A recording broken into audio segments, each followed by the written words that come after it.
Hello there, Capricorns. I hope you all are doing well. I feel like for many of you, releasing old demons, releasing old karma, and walking into a new phase in your life, starting something over, starting something new. I feel like those energies are very indicative in this card, okay? So, it's going to be a really, really good month, and I feel like you're getting some type of revelation. You're getting some type of you can call it psychic hits, if you will.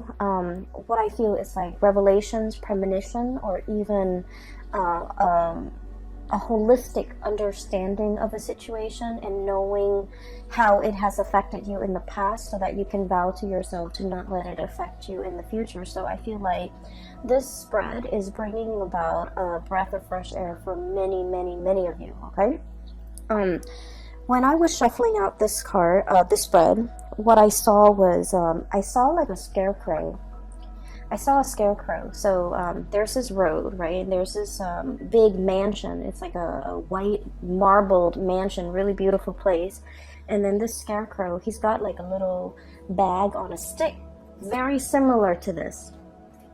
And he's walking away from the mansion towards the road. He's got like a smile on his face.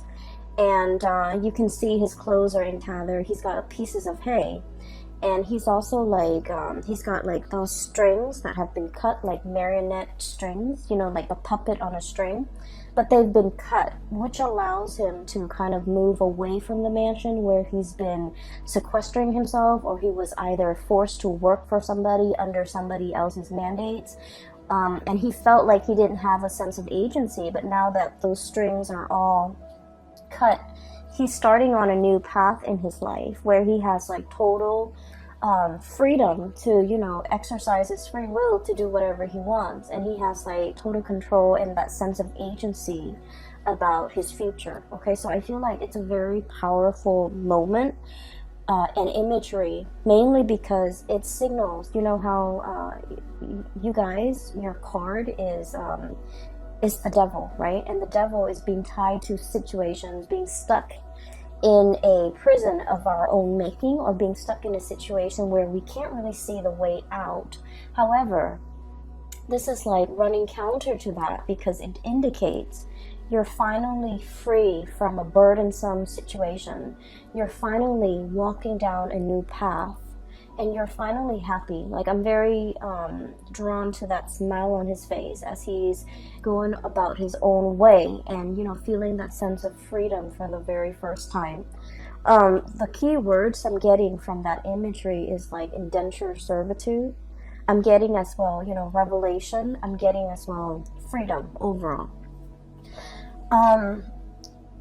And I'm drawn to use imagery and even words that are indicative of a situation that could be, it might seem a little bit archaic, these terms, but I feel like, you know, they're coming up for a reason, so I'm going to use them.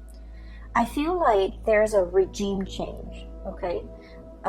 Moving from one very, very oppressive regime, or like getting out from under a very oppressive situation, and then charting a new territory. And the reason why I say this is we have here the Hierophant. This is like a situation where somebody has to give a part of their harvest, a part of themselves, a part of whatever money they make, paying tribute to somebody who has that sense of entitlement. Like, you know, they're either ruling over you, and they're like, okay, you have to do it this way and only exactly this way. Or you have to, you know, on a monthly basis or on a yearly basis, pay your tribute to another person. And that was just the way things were. That was like the rule of the land, or that was like the law of the land. And no one dared to question it, okay? So like somebody is taking, I feel like, either your energy, your financial resources, and you felt like this was the only way to do things, okay? You never question the established order. The Hierophant is greatly about institutions, long-standing institutions that have been in place for a very, very long time. They're very rigid, very resistant to change, and because they've been around for so long, they might not be relevant in present time, but people don't question it because it's thought of as, this is the way things are, and this is the way we've been doing them for hundreds and hundreds of years, and this is the way things are going to be. So no one dare to really question it, okay? But it creates, I feel, a very oppressive atmosphere, and it creates almost like an unfair sense of balance when it comes to I almost feel like the poor giving to the rich, and I almost feel like, whoever's on top is exploiting the situation and exploiting the fact that others have to pay homage or have to pay tribute out of their own pockets in order to gratify somebody else on top. And so it creates a situation where things are very, very unbalanced. And if we're not talking about this in terms of, financial resources, we're talking about energy. We're talking about, spiritually, you're very drained, okay? This was a very oppressive system. Whoever is writing you, whoever is like ordering you around, or I also feel like whoever has been, I'm sensing, you're working under even. And then I'm also sensing as well family obligations, okay? I'm also sensing like expectations from people just because by virtue of being your family, they feel like they have the right to, dip into your financial resources. So I definitely feel in a way you guys might have been subsidizing a situation that really drained you financially, emotionally, spiritually. You were not happy. You were not happy. And you were trying to find a way out, okay? How do I maintain this? So if we're looking at, this is the Four of Pentacles. If we're looking at it in the traditional Rider-Waite deck, it's the guy holding the pentacles, one on his head, two on the floor, and then two on his hands, right? He's grasping and trying to protect everything that is his. And he's looking at this mountain, and he's like, I want to get on top of that mountain, but at the same time, I want to carry all of these resources with me. I want to carry all of these things that matter to me with me. How do I do that without, how do I successfully do that? Because if you look at all of that overgrowth, right, and if you're trekking through the forest trying to get to the mountaintop, you're going to need your hands and your feet to be free so that you can pull yourself up if you happen to fall, so that you can grasp at branches and trees to kind of like help you hoist yourself up to that top of the mountain. And you're not able to do that because you're holding on to earthly things. And I feel like this is a situation you've been pondering for quite some time. I want to get on top of the mountain, and what is really holding me back? What is really preventing me from making that move? What is really, stopping me from taking that first step? So you've been thinking about this for a long while, trying to trek to the mountain, but you're not really making any strides. And I feel like what's preventing you, or what's really hindering your path, was this. This is the Nine of Swords, okay? This is sleepless nights.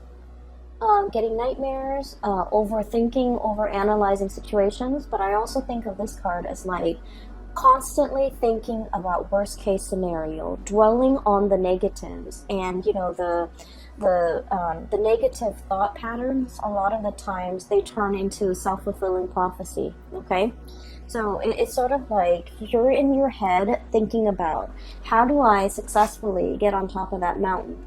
And rather than thinking about and focusing on logically, step 1, I need to do this. Step 2, I need to do that. And step 3, I need to, formulate some type of plan.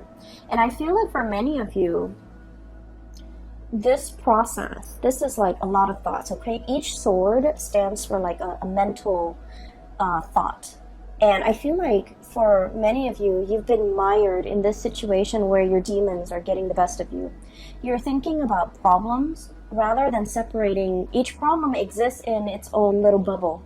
But rather than thinking, some of these problems are outside of my control, some of them are not, and the ones that are not outside of my control, I really should focus on that. I feel like you're conflating, or you're mixing and mixing all these problems together, and they become this really embedded, right? This sense of embeddedness, all stuck together, all causing you a lot of anxiety, all seem very, very daunting. It's like, how do I get to the top of the mountain when I'm only at the base? And so as soon as you feel inspired, you're like, I'm gonna do it today. Something happens to hold you back. And a lot of it is these, self-limiting thoughts and beliefs and thought patterns. And I feel like you are making mountains out of molehills. You're making a situation a lot more daunting than it has to be, mainly because you're not looking at problems in isolation. And what I mean by that is, let's say, first of all, you have a big plan that you want to get off the ground, right? The first thing that people logically that we should do is think about how much overhead costs or how much cost, is associated with this. So that means you might need to do some preliminary research to figure out what your budget is and how much this project is going to cost, okay?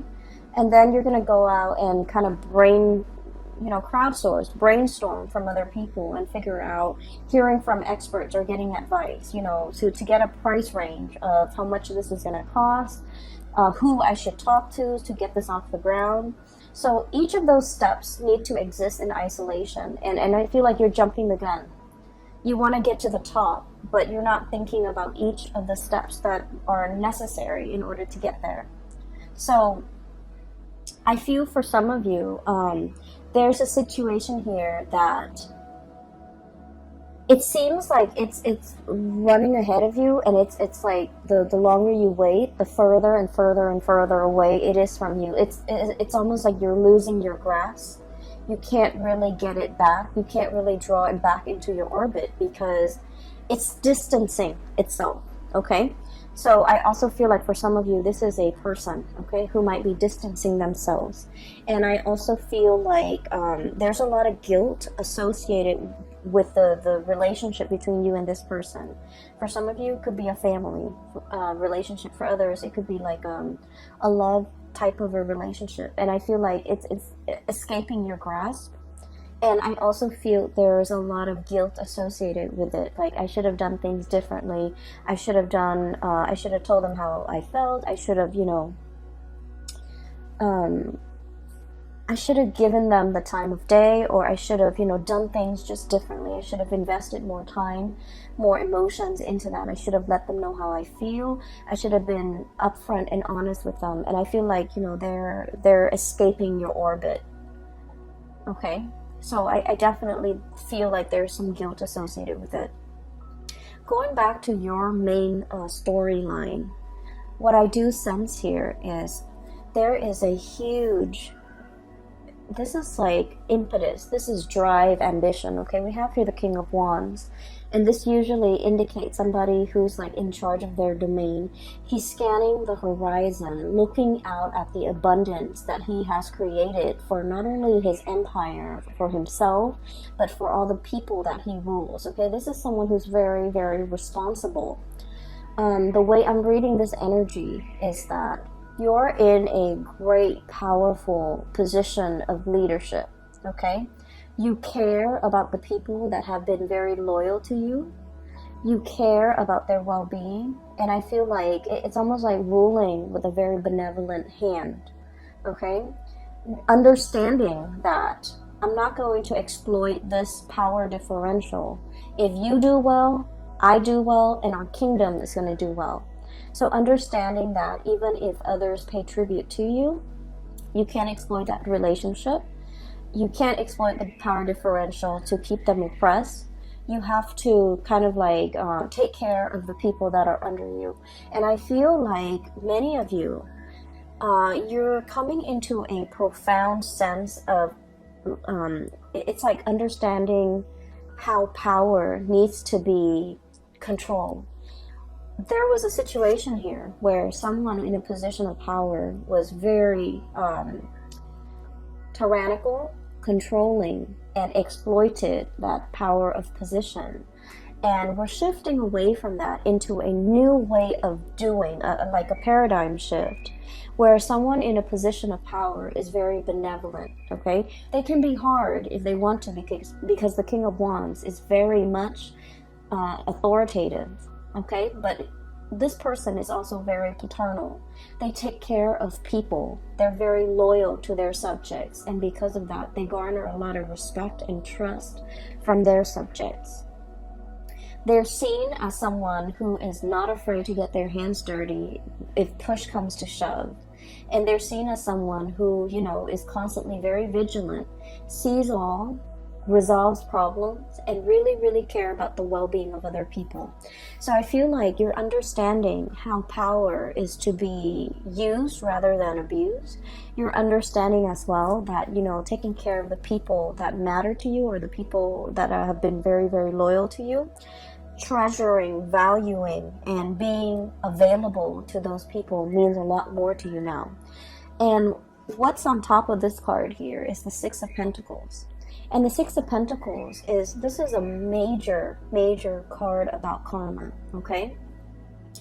This is a situation where the poor is paying tribute to the rich to the point where they're financially, emotionally depleted, okay? Giving to a situation where you're no longer taking care of yourself. You're just going to work. You're just getting through life in order to have the resources to pay that tribute. And now we're coming into this sense of like total rebalancing of karma, the karmic scale. Things being done the right way, okay? This is like giving back to the community, giving back to others, giving to others who are less fortunate. And this is also, it comes with a paradigm shift where we're understanding the importance and the necessity of, being a benevolent ruler. You can still rule with an iron fist, but you can still be loving and warm and gentle and benevolent. And you can also, give back to the people, especially that really need it. For many of you, I'm seeing major career changes here. Some of you might be in that corporate environment and you're just like, no, this is too taxing, too stale. I'm already at the top and I don't like the vibe. I don't like the atmosphere. I don't like the environment where it's like a social, like the climbing that corporate ladder, getting yourself to the top, and once you've made it to the top and you have this bird's eye view and you're just like, this is not really jiving with me, this is not where I want to be, and this is not something that I want to do long term. And so I'm seeing a major career path, a major shift where you are possibly working more at the grassroots level and thinking about what you need to do long term and what you need to kind of what you need ultimately to be happy. And so I'm seeing some of you thinking about a major change in your career, a major shift of focus when it comes to like how do you yield power, how a good leader is supposed to rule, how to be a good supervisor, how to be a good leader, how to, inspire others rather than like oppress others. Okay, so this is really cool. Capricorns are oftentimes like seen as people who are like very like career ladder oriented, and they're seen as people who will throw other people under the bus and I've heard this, okay, and this is not something that I believe about you guys, Capricorn, but I feel like in the spirit of, ambition, like in the pursuit for power and wealth and prestige, we're all capable of throwing another under the bus in order to get what we want. And I feel like, being that goat on the crevices of mountains, and you never falter. You jump from one small crevice to the next and you always land on your feet, and you know how to do it well, and you know how to do it very, very stealthily and very successfully. But I feel like once you get to the top of the mountain, you're just like, oh, that's it, I'm already here, and you're looking for the next mountain to conquer. And I feel like there needs to be a little bit of a paradigm shift regarding, what is the ultimate end goal? Is it just to prove to myself that I can conquer mountain after mountain? Or is it, or should there be more of a humanitarian slant to the work that I'm doing? Trying to help others, trying to, once you're on top of that mountain, I feel like you're in the best position to tell other people what the view from that mountain looks like, okay? And you're able to tell others, I've been there and here's what I learned. And here is how you can, get there because I've been there. And here are the things that you should avoid. And I know this because I'm speaking from personal experience. So I feel like you have a wealth of experience and knowledge because you have already been there and done that. But for some reason in the past, you might not have shared this technique with other people.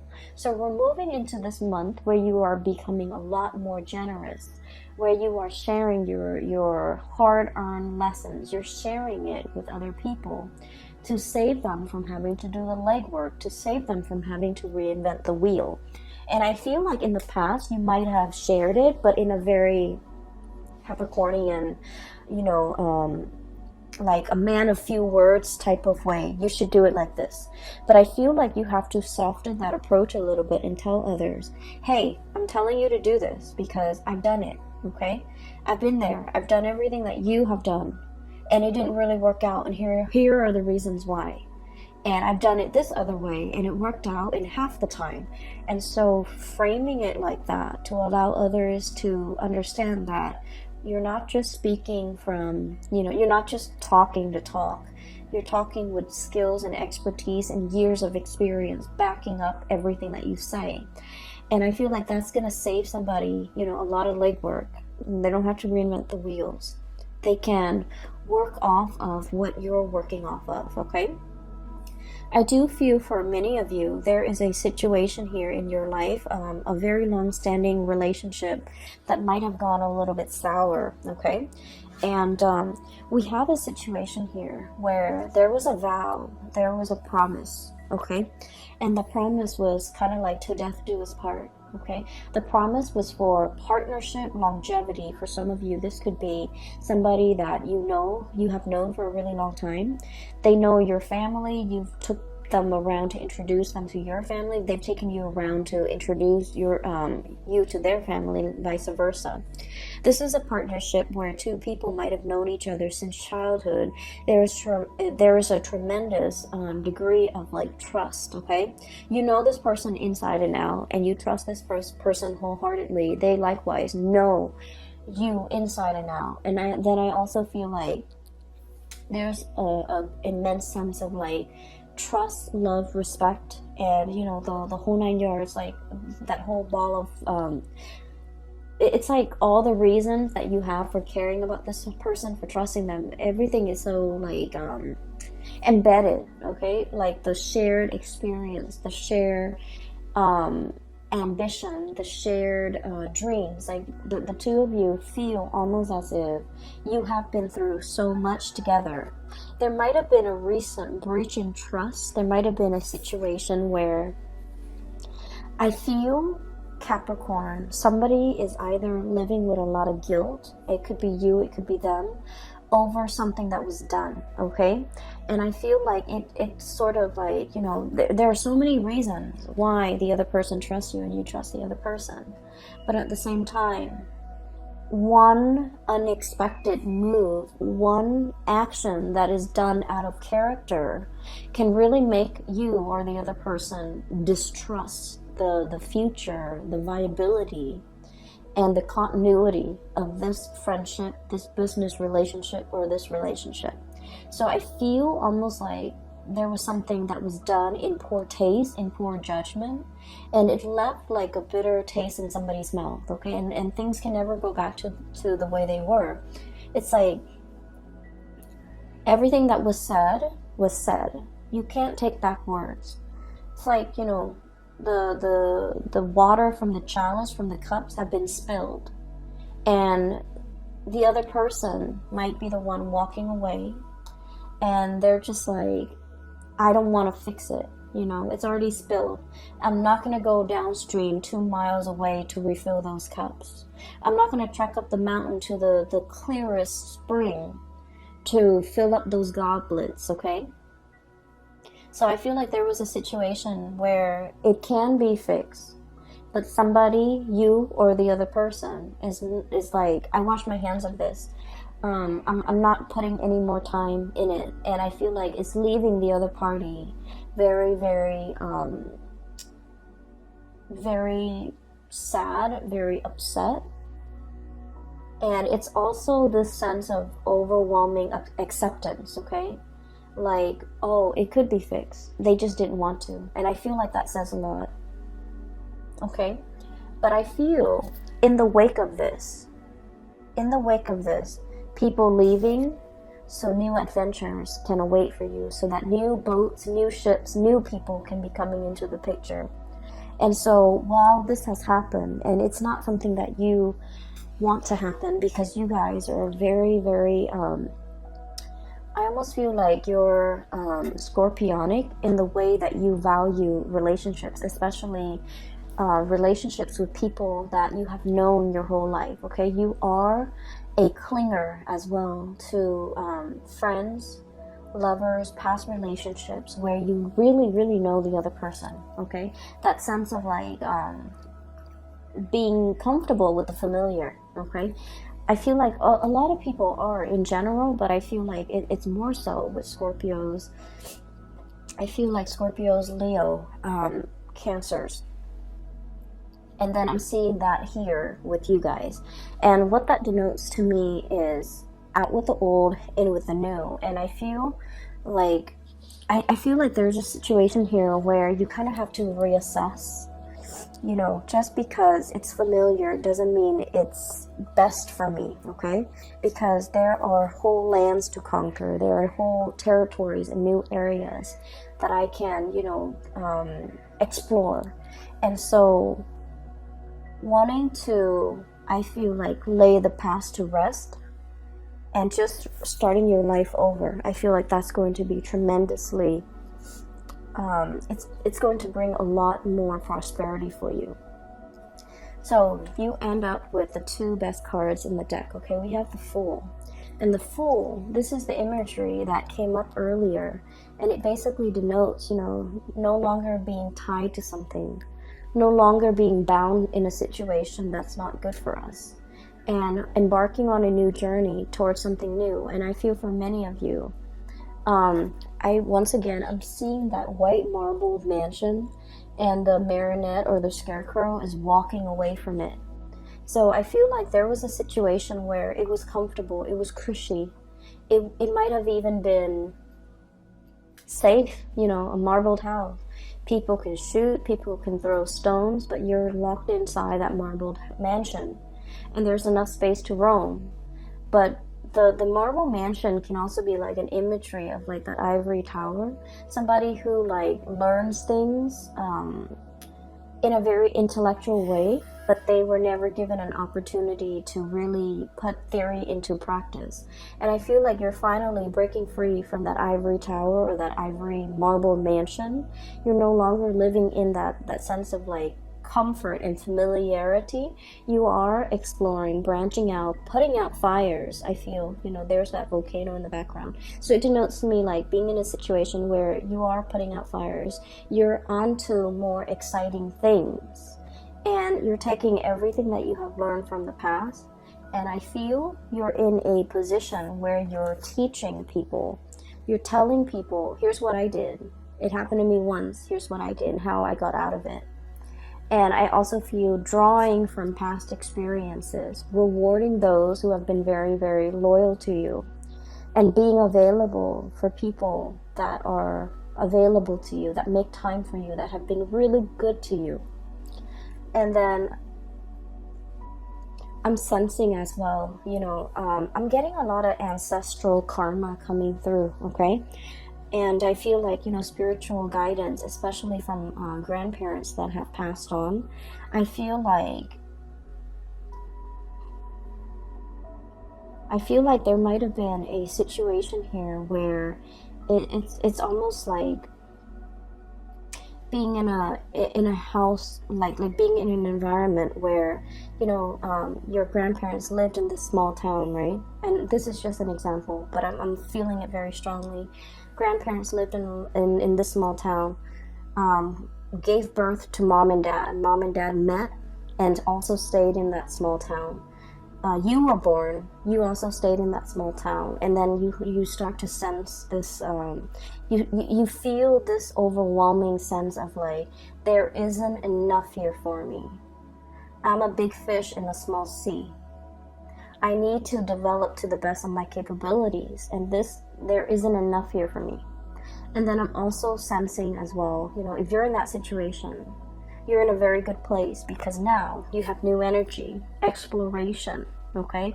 Doing something different, not knowing the destination, but knowing that I'm leaving the past behind because it's not enough for me, okay? And then I'm also sensing for some of you, being in a situation where you've had to help out parents, okay? It's almost like ancestral karma, right? And here's what I'm sensing. Oh, Capricorns. So here's what I'm sensing. It's like mom and dad might not have made the best choices. We all make choices based on what we're given, based on our environment, based on our education level, based on our own sense of awareness. So this is not to knock the decisions other people make, but I also feel like, they might have been in a situation where it was survival, okay? So they did the minimum, the bare, like taking care of the bare necessities. And so growing up, you felt like you lacked that guidance, you lacked that mentorship, you lacked that, you lacked somebody holding your hand and telling you, hey, don't do that, you should do this instead, because this is going to get you where you need to be, okay? And I'm seeing, people like, whose parents were, for example, college educated, they can walk their children through the college process. So for example, you have to take the ACT, you have to take the SATs, you have to do that by your junior year, so that by your senior year, you have to load up on all these college prep classes, so that colleges will look more favorably upon you, and you have to do extracurricular activities. You should also enroll in, extracurricular activities outside of class. So like that guidance, I feel like some of you guys didn't have that. And by the sweat of your brows, the calluses on your fingers, you've had to go about it on your own. You didn't have the guidance. You didn't have the hand-holding. And so you were in survival mode. You fought your way, and you've had to do it on your own. And I feel like along the way, it's made you really strong, but I feel it might have made you a little bit callous, okay? Kind of like, oh, well, I did this, so everyone needs to be able to do it too, right? And so I'm sensing here, there's a sense of like a paradigm shift, okay? The people that have the privilege, either through parents, through proper guidance, or through the sweat of their brows, whoever makes it up first to the top of the mountain is obligated, no matter how they got there. Whoever makes it there first is obligated to give advice, give guidance to others. Here's how you do it, and here's what I did, and here's what I did that worked, here's what I did that failed, okay? So I feel like it doesn't matter how you got there. Whoever gets there first needs to kind of like pay it forward by giving other people, the lay of the land, pretty much telling people what they should do. So I'm sensing here a big spiritual karmic energy. It could be ancestral karma that needs to be broken. It could also be, a paradigm shift where we're not doing what we did before. We're opting for a new path, a new way of doing. Because what we did before, it worked for us, but it also made us a little bit calloused. And we don't want that, okay? And then I'm also sensing we have this tremendous sense of like breath of fresh air, his hair is blowing in the wind. He's a leader. There's a whole caravan of people following his lead because they trust him. And so you're thrust in this position where you're going to be exalted. You're in a position where people trust you, they value your, and he's leading them. He's leading the whole, Oregon Trail, whatever you call it. He's leading the whole exodus into this new land, right? But look at the way he's dressed. He's not like a king, he's not a ruler, he's not a tyrant, he's not like an emperor. He's dressed like the regular layperson. And there's a sense of humility associated with it, okay? It's like being one with the people in order for them to accept you. And you know, this is not about proving anything to anybody. This is just like living a very, very humble life, knowing your roots, knowing where you come from, knowing the struggles of other people so that you can adequately lead them in the right direction. So I feel like there's a shepherd energy about you guys for this month of October. And I feel that you are going to be tremendously successful for many of you who are changing a career path, who are going in a different direction. I feel for many of you, there was a situation where I feel like there's like social or family expectations. They wanted you to do something, and that's not your thing. You're turning your back and you're walking your own path, and you're going to be amazingly happy. And then I'm also sensing as well, you know, there definitely is a relationship here that needs to be kind of like laid to rest, okay? Too much has been said. And I definitely feel maybe it's the other party. I don't want to work on this anymore. I'm not going to go, you know, downstream to fetch the water to fill those cups. Okay? Or I'm not going to go up the mountain to that crystal spring to fill the chalices. I'm just not going to do that. And so everyone has their own free will, and we can't really, you know, infringe upon other people's free will. If that's their decision, if they've already made it clear, I feel like you have to kind of like live in the moment and just realize that in the past they made these promises, but now they're reneging on the promises, and you just have to kind of like accept it at face value. That's what I'm sensing here for you, okay? So Capricorns, I'm so glad to get in touch with you again, and I hope you guys are doing well. The Saturn experience, you are in the thick of it, and I feel like a lot of it has to do with releasing, okay? So Saturn is a karmic teacher. It taught us, well, it has taught you guys, but it's supposed to teach us during the Saturn transit. It's supposed to teach us areas that we need to grow in, areas that we need to mature in. And it's also like a situation where responsibilities seem like they're piling on top of you, right? Financial drains for some of you, responsibilities. And we have to be strategic about who we give our time and resources and energies to, because ultimately Saturn teaches us that it teaches us our limitations. It teaches us that we are only humans. It teaches us that, you know, no matter what position we're in, we're made of flesh and blood. We can't stretch ourselves too thin. We can't pretend like we're God.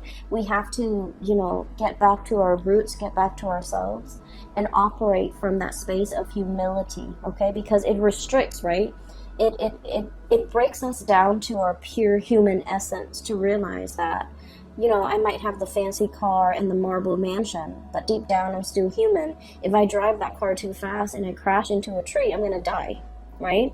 And then it also teaches us too that, you know, I might have like $5 in the bank, and I might have like, you know, a decrepit home, but deep down I'm human. I still have my dignity, so I'm going to walk with my head up high. So it breaks down these false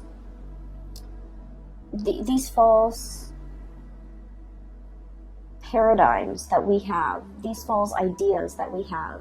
They could be self-limiting ideas. They have like, they could even be like, you know, that sense of grandiose sense of self.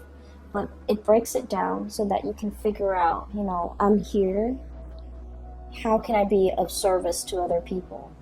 And this is, by the way, a very, very good time for many of you to do community service, to understand how you can kind of like reconnect with your fellow human beings in a spirit of service.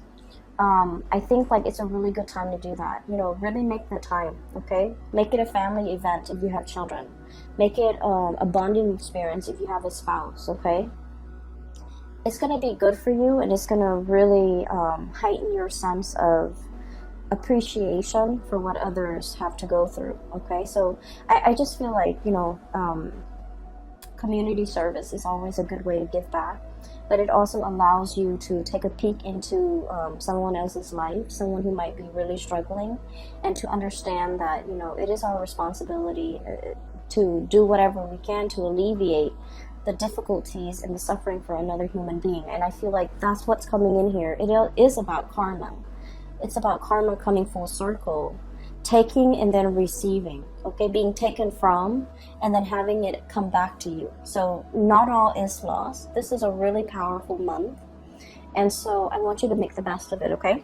So once again, I'm no longer giving private readings. If you are interested in a private reading, there is a colleague of mine. Her name is Bridget. I've included her information below if you'd like to book a reading with her. She is phenomenal, and I can't stress that enough. I wish you all the best, okay? And I'll talk to you guys soon. Take care of yourself and have a wonderful rest of September and October 2019. Bye-bye.